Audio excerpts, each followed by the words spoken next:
ঠিক নাহমাদুহু ওয়া নুসাল্লি আলা রাসূলিল কারীম, আম্মা বাদ। সমস্ত প্রশংসা আল্লাহ সুবহানাহু ওয়া তাআলার, দরুদ ও সালাম নাজিল হোক প্রিয় নবী মুহাম্মদ সাল্লাল্লাহু আলাইহি সাল্লাম, তার পরিবার পরিজন এবং সাহাবীগণের প্রতি। পূর্ব মুখস্থিত আমাদের আলোচ্য বিষয় হচ্ছে আয়াতুল কুরসি। গত সপ্তাহেও আমাদের শাহবাজ ভাই আয়াতুল কুরসি নিয়ে কিছু বলেছিল, আশা করছি অনেকের মনে আছে। তো আমি ওই জিনিসটা রিপিট করছি না। আমি ভেবেছিলাম আয়াতুল কুরসি থেকে তাওহীদ বিষয়ে কিছু আলোচনা করব। তো হয়তো আজকে অতটা ডিপ হবে না, বেসিকটুকু আমরা কথা বলবো ইনশাআল্লাহ। প্রথমত, আয়াতুল কুরসি কার কার মুখস্থ আছে? আশা করছি সকলের আছে। সকলের মুখস্থ আছে আয়াতুল কুরসি? আচ্ছা, মানে কার কার মুখস্থ আছে? আচ্ছা, মোটামুটি আছে। যাই হোক, আমরা সকলে জানি যে পবিত্র কোরআনে সবচাইতে মর্যাদা বিশিষ্ট আয়াত হচ্ছে এই আয়াতুল কুরসি। সেটা আমরা দলিল পাই। উবাই ইবনে কাব রাদিয়াল্লাহু তাআলা আনহুকে রাসূল সাল্লাল্লাহু আলাইহি সাল্লাম জিজ্ঞেস করছেন, হে আবুল মুনজির, মানে কুনিয়াত নাম, আল্লাহর কিতাবের কোন আয়াতটি তোমার কাছে সবচেয়ে গুরুত্বপূর্ণ? আবুল মুনজির বললেন, আল্লাহ এবং তার রাসূল ভালো জানে। রাসূল জিজ্ঞেস করলেন আবুল মুনজিরকে বা উবাই ইবনে কাবকে যে কোন আয়াতটি সবথেকে বেশি তোমার কাছে মনে হয় যে মর্যাদা বিশিষ্ট। তিনি প্রথমে উত্তর দিলেন যে আল্লাহ এবং তার রাসূল ভালো জানেন। তারপর রাসূল সাল্লাল্লাহু আলাইহি সাল্লাম আবার যখন জিজ্ঞেস করলেন, তারপর তিনি বললেন আল্লাহু লা ইলাহা ইল্লা হুয়া, অর্থাৎ আয়াতুল কুরসি পড়ে তিনি শোনালেন। তখন রাসূল সাল্লাল্লাহু আলাইহি সাল্লাম বললেন, লিয়াহদিকাল ইলমু আবুল মুনজির, তোমার জ্ঞানকে স্বাগতম, বা আল্লাহ তোমার জ্ঞানে বরকত দান করুক, মানে তুমি ঠিক বলেছো, তুমি ঠিক বলেছো। তাহলে এই আয়াত থেকে আমরা বুঝতে পারছি, এই হাদিস থেকে আমরা বুঝতে পারছি পবিত্র কোরআনের ৬,০০০-এর বেশি অধিক আয়াত রয়েছে। তার মধ্যে সবচাইতে মর্যাদা বিশিষ্ট আয়াত হচ্ছে এই আয়াতুল কুরসি, যেটি সূরা বাকারার কত নম্বর আয়াত? সুরাজ 255। তাহলে সূরা বাকারার 255 নম্বর আয়াত হচ্ছে সবচাইতে মর্যাদা বিশিষ্ট একটি আয়াত। তো এই আয়াতে যাওয়ার আগে আমরা আরো কিছু জিনিস দেখবো। আমরা উবাই ইবনে কাব রাদিয়াল্লাহু তাআলা আনহুর ব্যাপারে কিছু জানবো।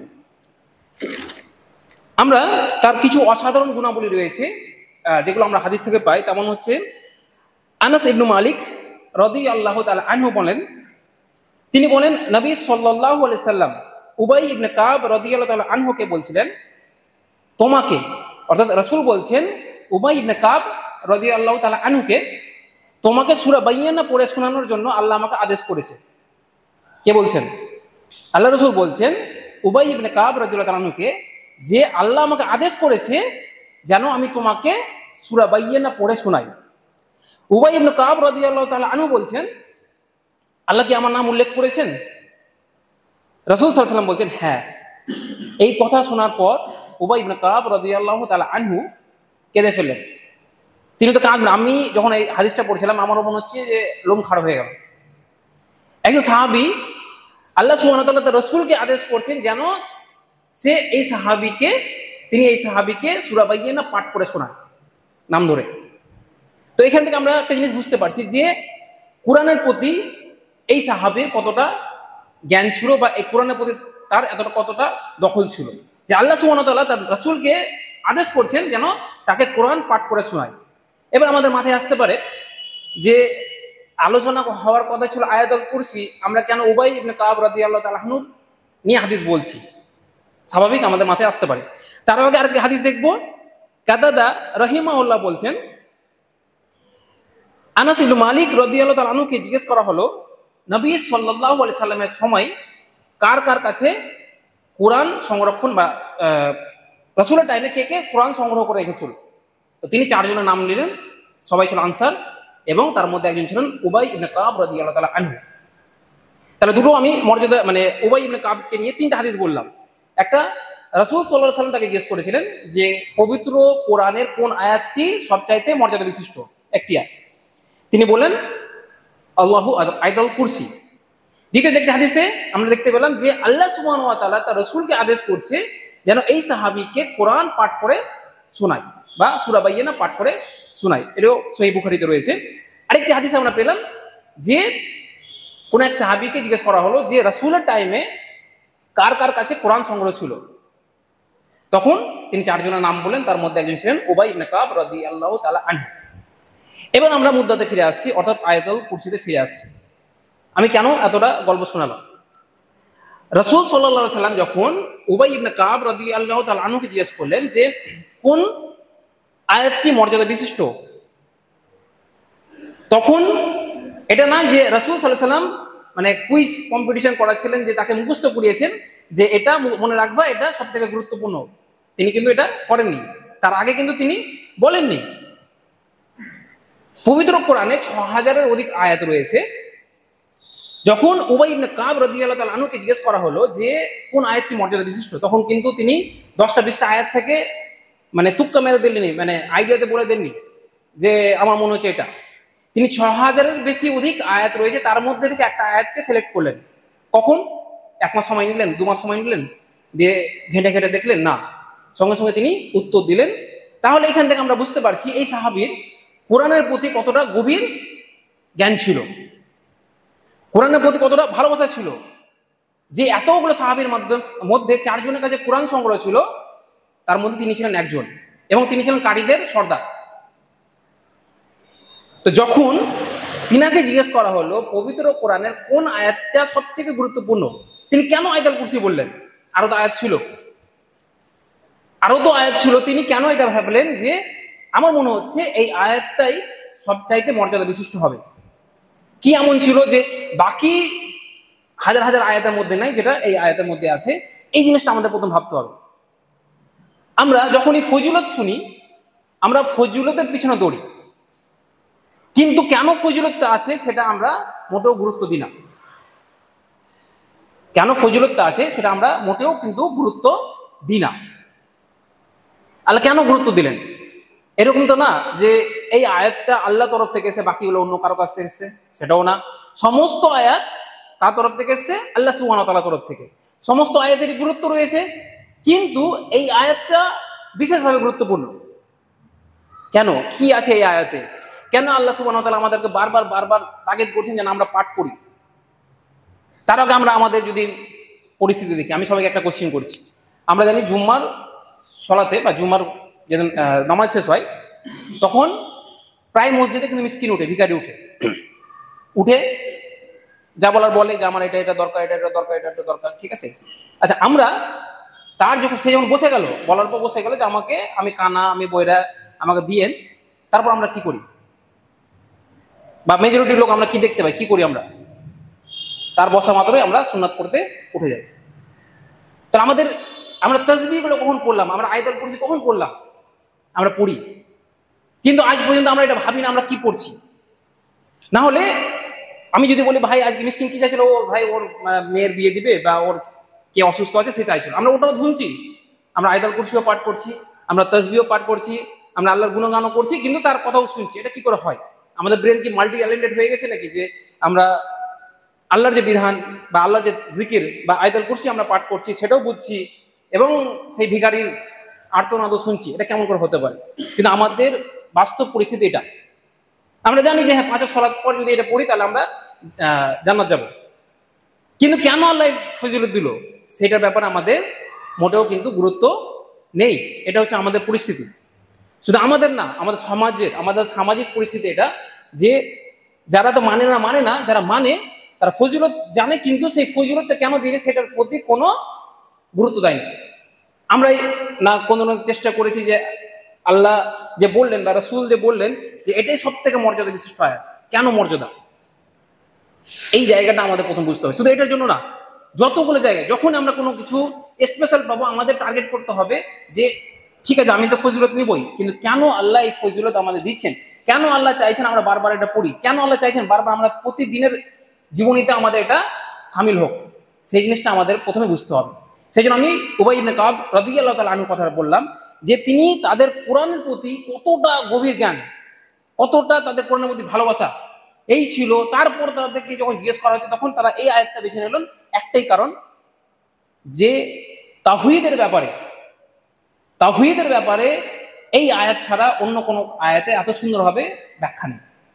আছে 2-3টা আয়াত মিলিয়ে আছে, বা আরো উবাই ইবনে কাব তো এমনও আয়াত ছিল যেখানে পরকালের ব্যাপারে ভয়াবহতা কেমন সেটা বলতে পারতেন, আল্লাহর অনেক প্রশংসা সহ অনেক আয়াত রয়েছে সেটা বলতে পারতেন। তিনি সেটা বলেননি, তিনি সেটাই বেছে নিয়েছেন যেখানে তাওহীদকে বর্ণিত মানে ভালো সুন্দরভাবে বর্ণনা করা হয়েছে। সিঙ্গেল কোনো আয়াতে তাওহীদকে এইভাবে ব্যাখ্যা করা হয়েছে এরকম কোনো আয়াত নেই। তিনি জানতেন, তাই তিনি এটা বললেন যে আমার মনে হয় সেই আয়াতটি হচ্ছে আয়াতুল কুরসি। এবং এই আয়াতে আরো জিনিস হচ্ছে ইসমে আজম রয়েছে, ইসমে আজম রয়েছে। আমরা যদি তাফসীর ইবনে কাসির দেখি একটি হাদিস পাবো, আবু উমামা রাদিয়াল্লাহু তাআলা আনহু বলছেন রাসূল সাল্লাল্লাহু আলাইহি ওয়াসাল্লাম বলেছেন, যদি কেউ আল্লাহর ইসমে আজম সহ তার কাছে প্রার্থনা করে তাহলে আল্লাহ কবুল করে। কোনো ব্যক্তি যদি আল্লাহর ইসমে আজম সহ আল্লাহর কাছে চায় তাহলে আল্লাহ তা কবুল করে। সেটি 3টি সূরাতে রয়েছে। সেই জন্য আমি বলেছিলাম খাতা কলম নিয়ে আসবে, কারণ এখন শোনার পর আবার নেক্সট টাইম শুনে আমি লিখবো সেটা কিন্তু স্কোপ থাকে না। সেই 3টি সূরা হচ্ছে, একটি হচ্ছে সূরা বাকারা, একটি হচ্ছে সূরা আল ইমরান, একটি হচ্ছে সূরা তোহা। সূরা বাকারা 255 নম্বর আয়াত, এতে রয়েছে আল্লাহর ইসমে আজম। সূরা আল ইমরানের 1 ও 2 নম্বর আয়াত, এতে রয়েছে আল্লাহর ইসমে আজম। এবং সূরা তাহার 111 নম্বর আয়াত, এতে রয়েছে আল্লাহর ইসমে আজম। তাহলে আল্লাহ সুবহানাহু ওয়া তাআলার ইসমে আজম এতে রয়েছে, আল্লাহ সুবহানাহু ওয়া তাআলার 3 ধরনের তাওহীদ এতে রয়েছে, আল্লাহ সুবহানাহু ওয়া তাআলার মহিমান্বিত গুণ এতে রয়েছে। তো এর থেকে মর্যাদা বিশিষ্ট আয়াত আর কি হতে পারে? কিন্তু তিনি কেন বলতে পারলেন? কারণ তার কোরআন সম্পর্কে একটা সম্যক জ্ঞান ছিল। কারণ তিনি বলতে পারলেন যে তারা তাওহীদকে গুরুত্ব দিতেন। তারা এই জন্য বলতে পারলেন যে তারা জানতেন ইসলামের কেন্দ্রবিন্দু হচ্ছে তাওহীদ, কিন্তু আমাদের কাছ থেকে তাওহীদটাই দূরে।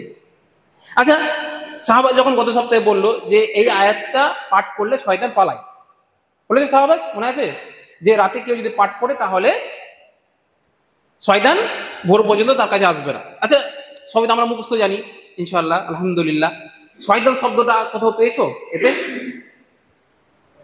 আয়াতুল কুরসিতে কোথাও শয়তান শব্দ পেয়েছো? একটাও শয়তানের সিং নাই। শয়তান শব্দ তো দূরের কথা, শয়তানের সিং নাই। তারপরেও শয়তান এই আয়াত থেকে পালাচ্ছে। কি আছে এতে? তাওহীদ আছে।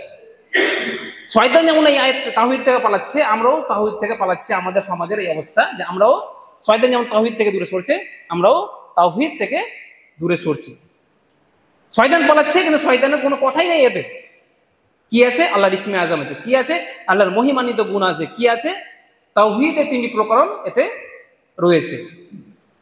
এবং শুধু যে উবাই ইবনে কাব রাদিয়াল্লাহু তাআলা আনহু শুধু তাওহীদের ব্যাপারে গুরুত্ব দিতেন সেটা না, সাহাবীদের মধ্যেই এই স্বভাবটা ছিল যে তারা জানতেন দ্বীন ইসলামের কেন্দ্রবিন্দু হচ্ছে বা মূল যে মেরুদণ্ড হচ্ছে সেটা হচ্ছে তাওহীদ। সেটা আমরা যদি সেই বুখারীর আরেকটি হাদিস দেখি সেখানে পেয়ে যাব। মা আয়েশা রাদিয়াল্লাহু তাআলা আনহা বর্ণনা করেন, তিনি বলেন নবী সাল্লাল্লাহু আলাইহি সাল্লাম এক সাহাবীকে মুজাহিদদের দলের প্রধান করে পাঠালেন। মা আয়েশা রাদিয়াল্লাহু তাআলা বর্ণনা করছেন একজন ব্যক্তিকে মুজাহিদদের একটি দলের প্রধান বা নেতা করে পাঠালেন। তিনি যখন সালাত আদায় করতেন, মানে এই ব্যক্তি যখন সালাত আদায় করতেন, তখন প্রত্যেকটা সালাত শেষ করতেন সূরা ইখলাস দিয়ে। এই সাহাবী যখনই সালাত আদায় করতেন, ইমামতি করতেন, সূরা ইখলাস দিয়ে সালাতকে শেষ করতেন। যখন তারা সফর থেকে ফিরে এলো, রাসূল সাল্লাল্লাহু আলাইহি সাল্লামের সামনে তারা এটা বর্ণনা করলো যে আপনি যাকে নেতা করে পাঠিয়েছিলেন আমাদের, তিনি যখনই সালাত আদায় করতেন ইখলাস দিয়ে তিনি সমাপ্ত করতেন। ঠিক আছে? তো রাসূল সাল্লাল্লাহু আলাইহি সাল্লাম বললেন তোমরা তাকেই জিজ্ঞেস করো সে কেন এরকম করতো। তখন এই সাহাবীকে যখন জিজ্ঞেস করা হলো, এই সাহাবী উত্তর কি দিলেন যে এই সূরাতে আল্লাহর গুণাবলী বর্ণিত রয়েছে এবং আমি সেই জন্য আমাকে এই সূরাটি পড়তে ভালো লাগে। তখন রাসূল সাল্লাল্লাহু আলাইহি ওয়াসাল্লাম উত্তর দিলেন, তাকে গিয়ে বলো আল্লাহ তাকে ভালোবাসে। সূরা ইখলাস পড়তে কেন ভালোবাসে? যেহেতু আল্লাহর গুণ মানে তাওহীদের কথা বর্ণিত রয়েছে বলে এই সাহাবী পছন্দ করতেন যে বারবার যেন এই সূরাটা আমি পাঠ করি। তাহলে আমরা তাদের জীবনী থেকেও বুঝতে পারি যে তাওহীদকে তারা কতটা আগলে রেখেছিল, তাওহীদকে কতটা তারা গুরুত্ব দিয়েছিল। তো এই আয়াতের মূল জিনিসই হচ্ছে কিন্তু তাওহীদ। তো আমি প্রথমে এটা বলার চেষ্টা করলাম, মানে বোঝানোর চেষ্টা করলাম যে কেন এটা মর্যাদা বিশিষ্ট আয়াত, কেন সাহাবীরা এটাকে গুরুত্ব দিতেন, এবং এটাও বলার চেষ্টা করলাম যে আমাদেরকে এটা আল্লাহ সুবহানাহু ওয়া তাআলা বারবার, মানে এটাও বলার চেষ্টা করলাম যে আমাদের বুঝতে হবে যে যখনই কোনো আয়াতের উপর কোনো আয়াতকে বা কোনো সূরার উপর কোনো সূরাকে প্রাধান্য দেওয়া হয়েছে, নিশ্চয়ই তার মধ্যে কিছু স্পেশাল আল্লাহ বলতে চেয়েছে, এবং সেটাকে আমাদের গভীরে গিয়ে আমাদেরকে চিন্তা করা উচিত, কেন করলেন, কেন দিলেন। যেমন সূরা ফাতিহার ব্যাপারে আমরা জানি আল্লাহ রাসূল সাল্লাল্লাহু আলাইহি ওয়াসাল্লাম বলেছেন যে তাওরাত, জবুর, ইনজিল এবং পবিত্র কোরআনে এই সূরার মতো কোনো সূরা নেই। তাহলে তিনি বাকি সূরার উপর মর্যাদা দিলেন সূরা ফাতিহাকে, ঠিক তেমনি বাকি আয়াতের উপর মর্যাদা পেয়েছে এই আয়াত। এবার যেহেতু মর্যাদা দিয়েছেন, আল্লাহ সুবহানাহু ওয়া তাআলা আমাদেরকে এনকারেজ করেছেন, আমাদেরকে উৎসাহ দিয়েছেন যেন আমরা বারবার বারবার এটা পাঠ করি। সেগুলো বিভিন্ন সুন্নাহতে আমরা পেয়ে যাই।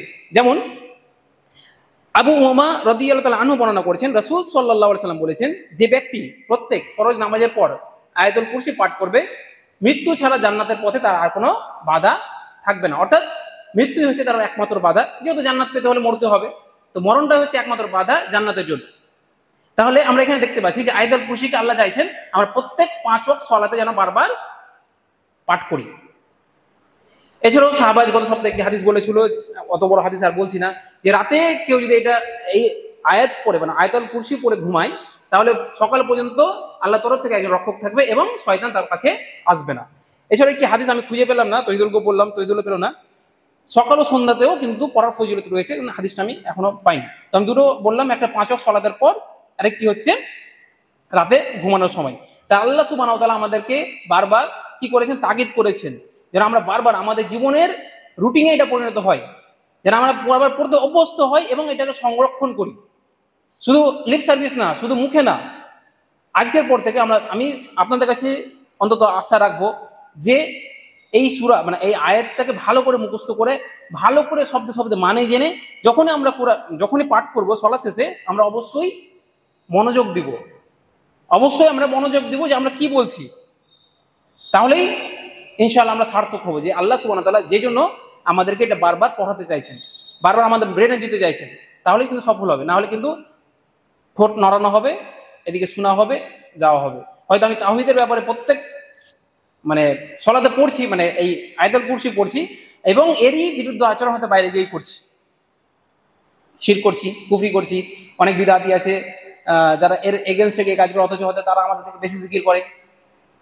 তো আমি সংক্ষেপে আজকে বেশি ডিপে যাব না, আজকে সংক্ষেপে আমরা এটা একবার দেখে নিব। প্রথমে কি হচ্ছে, আল্লাহু লা ইলাহা ইল্লা হুয়া। প্রথমে আল্লাহ নিজেকে পরিচয় দিচ্ছেন, আল্লাহ আল্লাহ। আল্লাহর এতগুলো নাম আছে, তার মধ্যে আল্লাহর যে সত্তাগত নাম, সেই সত্তাগত নাম দিয়ে তিনি শুরু করছেন, আল্লাহ। বাকি নামগুলো গুণবাচক নাম।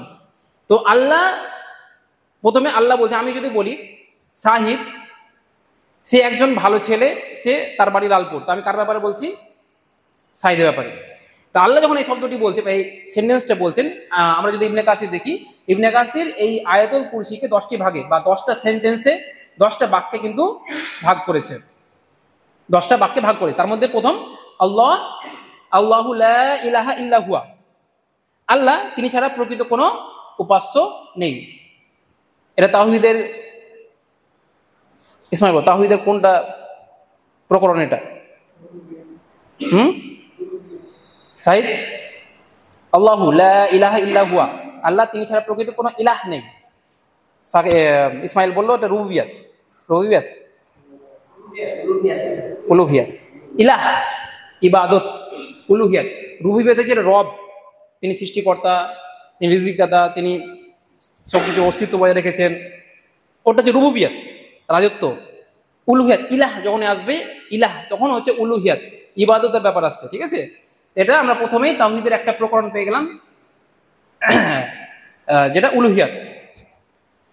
তাহলে আল্লাহ তিনি ছাড়া প্রকৃত কোনো ইলাহ নেই। আল্লাহ নিজের বর্ণনা দিলেন, আল্লাহকে, আল্লাহ সেই যেই ছাড়া প্রকৃত কোনো কে নেই, ইলাহা নেই, যার একমাত্র ইবাদত করা হবে আল্লাহর। কেন ইবাদত করবো আল্লাহর?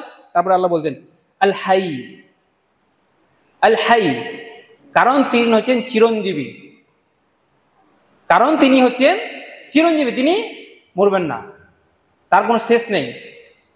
তুমি এই জন্য ইবাদত করো আল্লাহর, যে আল্লাহ হচ্ছেন চিরঞ্জীবী, তার কোনো শেষ নেই।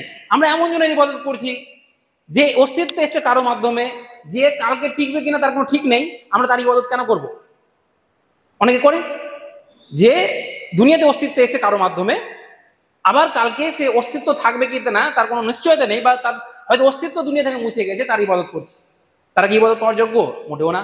ইবাদত পাওয়ার সেই যোগ্য, তিনিই যোগ্য যিনি হচ্ছেন আল হাই, যিনি হচ্ছেন চিরঞ্জীবী। এবার বিদাতীদের এখানে একটা জিনিস আসছে, বিদাতীরা কি বলে? রাসূল জিন্দা আছেন। রাসূল যদি জীবিত থাকেন তাহলে তিনি তো আল্লাহর সমকক্ষ হয়ে গেলেন, নাউজুবিল্লাহ। কিন্তু একমাত্র কে চিরঞ্জীবী? আল্লাহ সুবহানাহু ওয়া তাআলা। আল্লাহু লা ইলাহা ইল্লা হুয়াল হাইয়ুল কাইয়্যুম।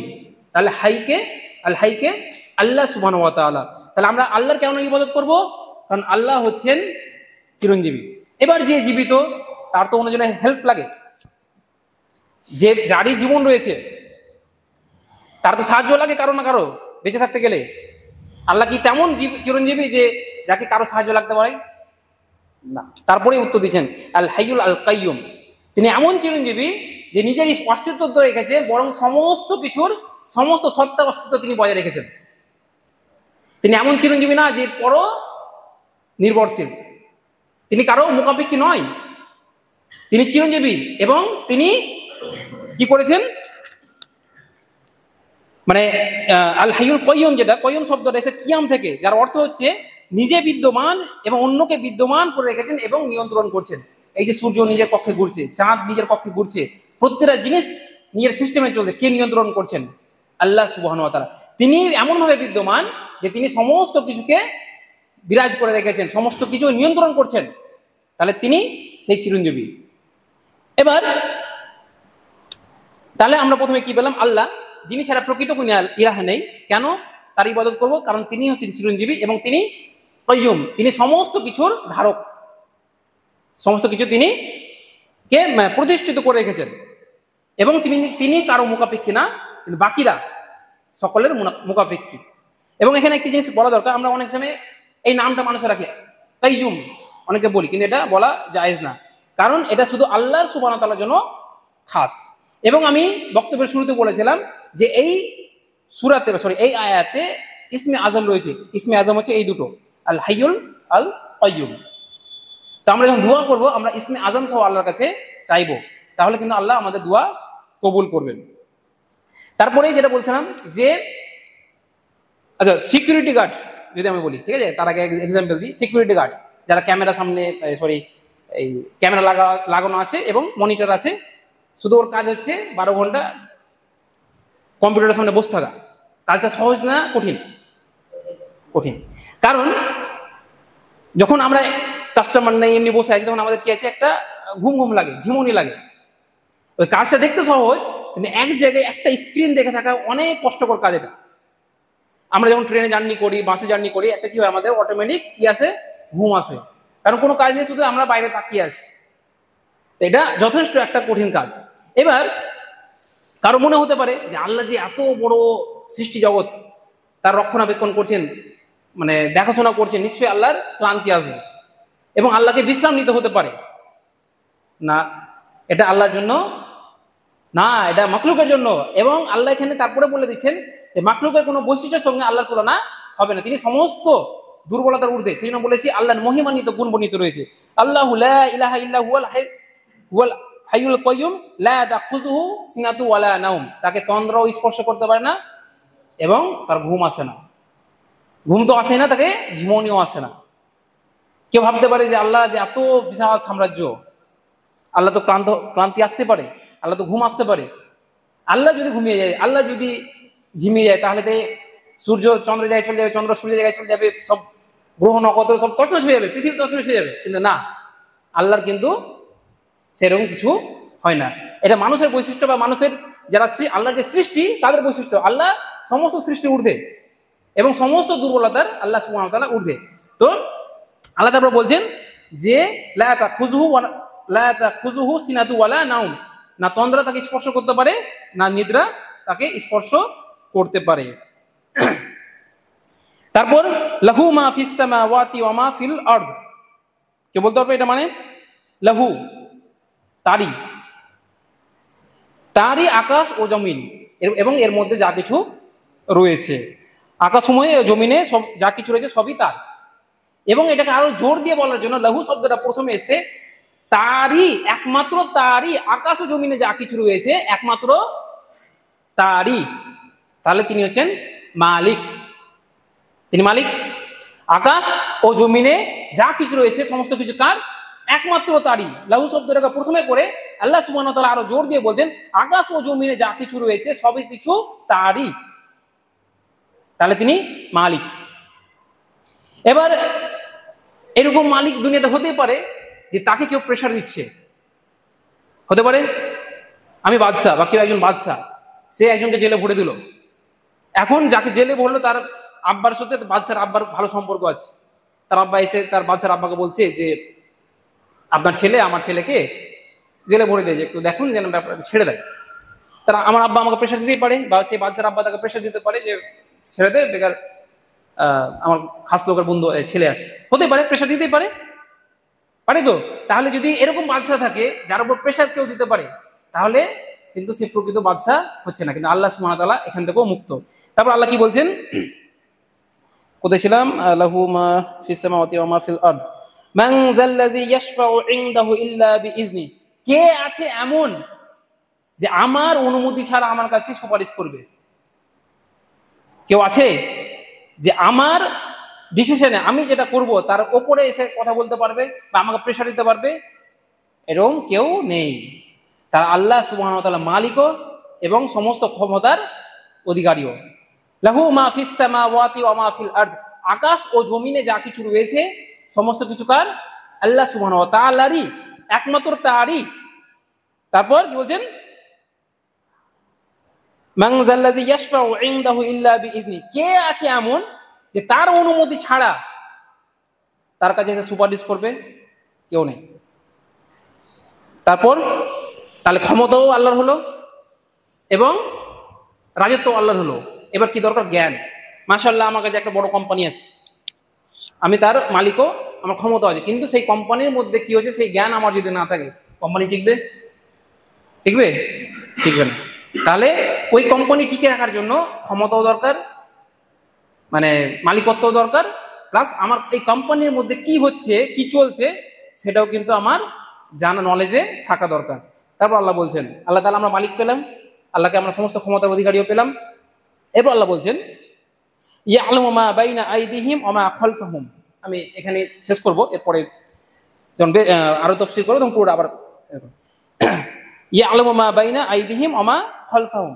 আল্লাহ সুবহানাহু ওয়া তাআলা জানেন সামনে কি রয়েছে এবং পশ্চাতে কিছু রয়েছে। আমাদের জন্মের আগেও কি ছিল সেটা আল্লাহ জানেন, আমরা বর্তমানে কি করছি আল্লাহ সেটাও জানেন, এবং আমাদের পরে কি হবে সেটাও আল্লাহ জানেন। কে তার খাচ্ছে এবং অন্যজনের গাচ্ছে গান গাইছে সেটাও আল্লাহ জানেন। আল্লাহর দুনিয়া জমিনে থেকে কে আল্লাহ ছাড়া অন্য কারো ইবাদত করছে সেটাও আল্লাহ জানেন। এছাড়া আরেকভাবে বলা যায়, যা কিছু প্রকাশ্য তাও আল্লাহ জানেন, যা কিছু অপ্রকাশ্য তাও কিন্তু আল্লাহ জানেন। যেমন ধরুন আমরা দেওয়ালের এই পারে কি আছে সেটা আমাদের নলেজের মধ্যে আছে, ঠিক আছে, দেওয়ালের এই পারে সুইচ আছে, ফ্যান আছে, কিন্তু ওই পারে কিছু আছে আমরা আর কিন্তু জানি না। আল্লাহর কাছে এই প্রকাশ্য অপ্রকাশ্য বলে কিছু নেই, আল্লাহর কাছে সবই সমান। আল্লাহর কাছে সমস্ত জ্ঞান রয়েছে যে কে মানে প্রকাশ্যে কিছু করছে, কে অপ্রকাশ্যে কি করছে। তো আল্লাহ সুবহানাহু ওয়া তাআলা যেন আমাদেরকে আয়াতুল কুরসিকে ভালো করে পড়ে মানে সহ বুঝার, এবং যখন আমরা আমল করব, যখন আমরা প্রত্যেক ফরজ সালাতে বা রাতে ঘুমানোর সময় বা দিনে রাতে মানে পড়বো, তখন যেন আমরা মিনিং সহ পড়তে পারি, মিনিংটা যেন আমাদের ব্রেনে খাটাতে পারি, সেই তৌফিক যেন আমাদের দান করেন। আসসালামু আলাইকুম ওয়া রাহমাতুল্লাহি ওয়া বারাকাতুহু।